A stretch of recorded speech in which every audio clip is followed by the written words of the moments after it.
बिल्कुल जेन्युइन मांगे हैं।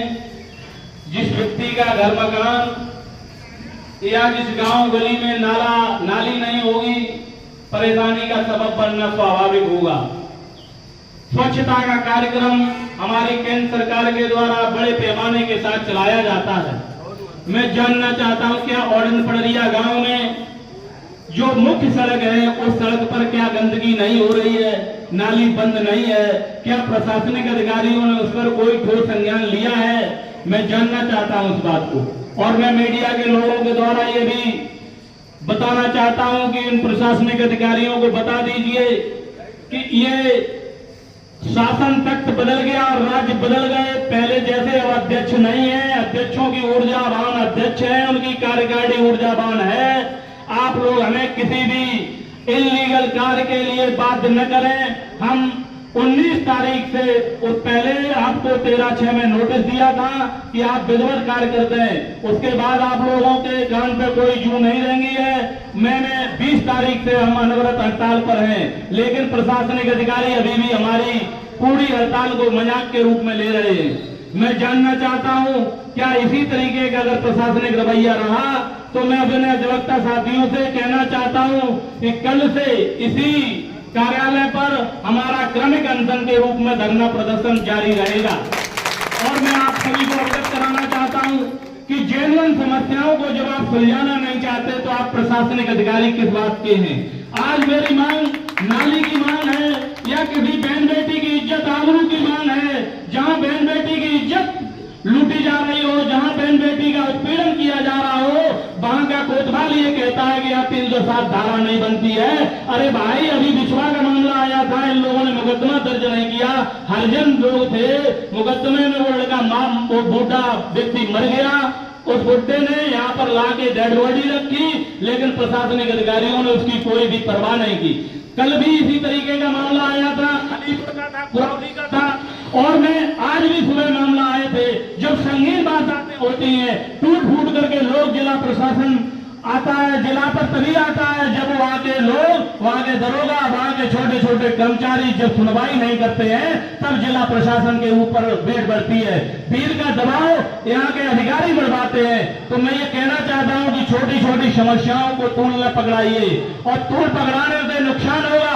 हम दो हाथ करने के लिए प्रशासन से तैयार है। प्रशासन कतई ये न सोचे कि ये बैक फुट जाएंगे, ये फ्रंट फुट जाएंगे, बैक फुट नहीं जाएंगे। ये मेरा वादा है। और मैं ये कहता हूँ कि जब तक वकीलों की समस्याएं, हमारे दानकारियों की समस्याएं, ये यहाँ आते हैं, परेशान होते हैं। मैंने आज सुबह एडीएम साहब से कहा था, मैं मीडिया के लोगों को बताना चाहता हूँ, मैंने ये कहा था कि बादगारी सुबह आता है और शाम को बेचारा जाता है। मेरी हड़ताल से उनको परेशानी है। नया बादगारी आता है, उसका बातदार नहीं हो पाता है, उसको कितनी बड़ी तकलीफ में वो है। इस चीज का आप ध्यान रखिए। मैं हड़ताल वापस ले सकता हूं, लेकिन कंडीशन ये है कि आप ये बताइए कि ये काम कब हमारे सुनिश्चित करेंगे। हम बादगारियों से भी क्षमा चाहते हैं कि आप लोग आते हो, परेशान होते हो कि वकीलों की दालों की हड़ताल है, ये कहते हो, इसमें कोई दो राय नहीं है, लेकिन मैं क्षमा चाहता हूं कि आपकी लड़ाई लड़ रहा हूं, व्यक्तिगत कोई हमारी लड़ाई नहीं है। मांग आप देखिए, स्वच्छता के कार्यक्रम पर अरबों रुपया खर्च किया जा रहा है और एक नाली के लिए वकील यहाँ हड़ताल और धरना प्रदर्शन कर रहे हैं। स्थिति ये है, पूरी धरातल की पोजीशन अलग है, कागजों की पोजीशन अलग है, और प्रशासनिक अधिकारियों के जो अनसुलझे जवाब आते हैं, जो बेनाम, मतलब कहना चाहिए गैर जिम्मेदाराना बयान, जिसे आश्वासित कर दिया जाता है, आश्वासन दे दिया जाता है कि आपका कल निर्णय हो जाएगा, परसों निर्णय हो जाएगा। यहाँ एप्लीकेशन आती है, भाई एसडीएम ने पीट दिया तो बेचारा भागा जिलाधिकारी के पास, जिलाधिकारी के पास अपने लोग बैठे हुए हैं, अपने लोगों ने उन्हें लिख दिया शांति व्यवस्था बनाए रखना, शांति व्यवस्था बनाए रखना। कभी भी कोई भी इस तरीके का ऑर्डर नहीं होता जिससे कि नीचे के लोगों पे कोई असर जाए। और मीटिंग पर डे होगी, सभाकक्ष भरा ही रहता है, कोई सारा दिन नहीं होगा जिस दिन में मीटिंग न होती हो। लेकिन इन मीटिंगों को क्या सिर्फ मनी कलेक्ट करने के लिए मीटिंगें बुलाई जाती है? लोगों की समस्याओं को सुलझाने के लिए मीटिंगें नहीं बुलाई जाती है? कौन सा मंत्री किस समय आपके क्षेत्र में भ्रमण करेगा, उसको कितने बड़ी अटैची हमको गिफ्ट में देनी पड़ेगी? ये सब मनी लॉन्डर के रूप में काम किया जा रहा है। प्रशासन मुख्य रूप से इसीलिए मीटिंग करता है, इसके अतिरिक्त उसके पास कोई काम नहीं रह गया। मैं कहना चाहता हूँ अपने सभी अधिवक्ता साथियों से और मैं भाटकारियों से भी कहना चाहता हूँ कि जो लोग परेशान है धरना प्रदर्शन है उनका भी मैं स्वागत करूंगा। मैं ये निश्चित मानूंगा क्रमिक अनशन में सभी भाटकारी भी बैठे और जिन जिन लोगों की समस्या है वो भी हमारा सहयोग करें।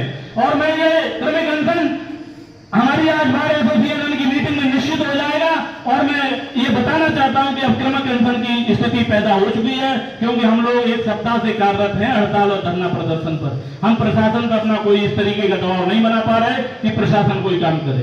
इसी बीच में मैं चाहूंगा कि हमारे अध्यक्ष जी अपना वक्तव्य दें।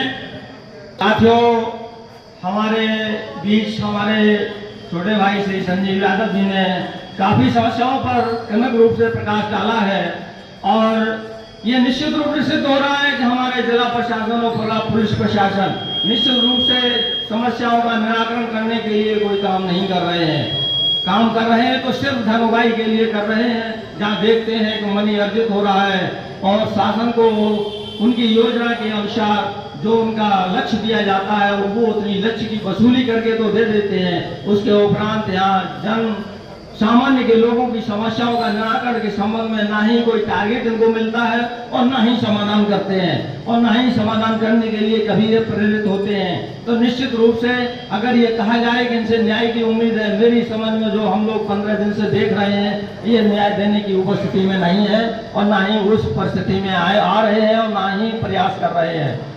हम लोग लगातार बात कर रहे हैं और इस संबंध में आश्वासन दिए जा रहे हैं कि जो समस्याएं हमारी थी, एक एग्जाम्पल लेके चल रहे हैं। यहाँ एक अवनीश कुमार हमारे एडवोकेट है साथी, उनकी समस्या को लेकर हम लोग लगातार क्रमिक रूप से अनशन धरना प्रदर्शन कर रहे हैं। तो पहली घटना उनके साथ हुई थी, उनकी नाली बंद थी, नाली खुरवाने के लिए वो गए तो यहाँ प्रशासन अधिकारियों ने जाके वह उनका छज्जा तोड़वा दिया। देखिए कितनी आश्चर्य की बात है कि मांग कुछ है और समाधान कुछ और है। और उसके उपरांत वहां के कुछ लोगों ने गुंडों ने उनके घर में हमला किया, जिनके विरुद्ध कार्रवाई की गई और कार्रवाई करने पर तो उन्होंने जैसे ही कार्रवाई हुई तो वहां के उपद्रवियों ने उनके घर में घुस के उनके सारे घर वालों को तोड़ डाला। निश्चित रूप से ये कोतवाल एक्शन एंटी ले रहे हैं।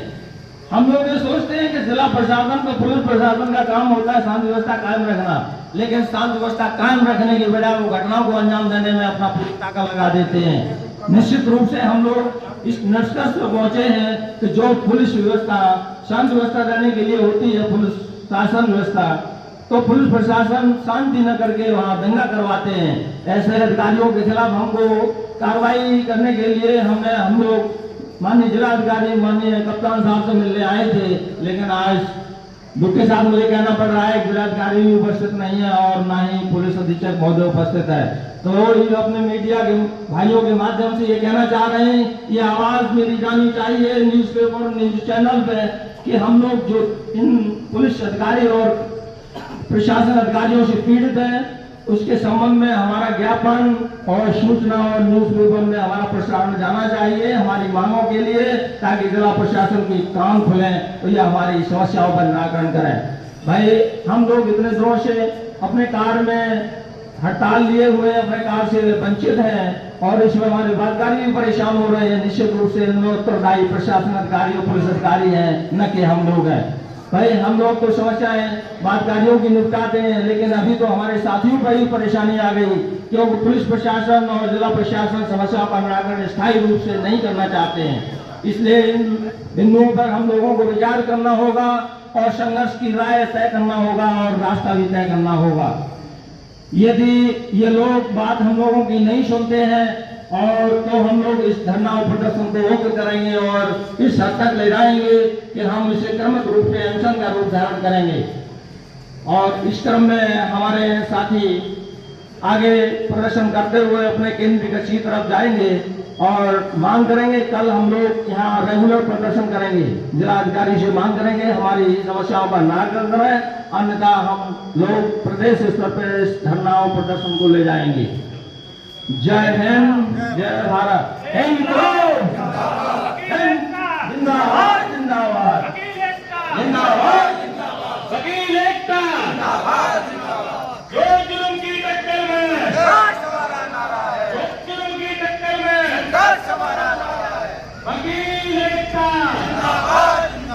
अध्यक्ष जी से संघर्ष करो, हम तुम्हारे साथ हैं, अध्यक्ष जी से संघर्ष करो, हम हमारे साथ है। जो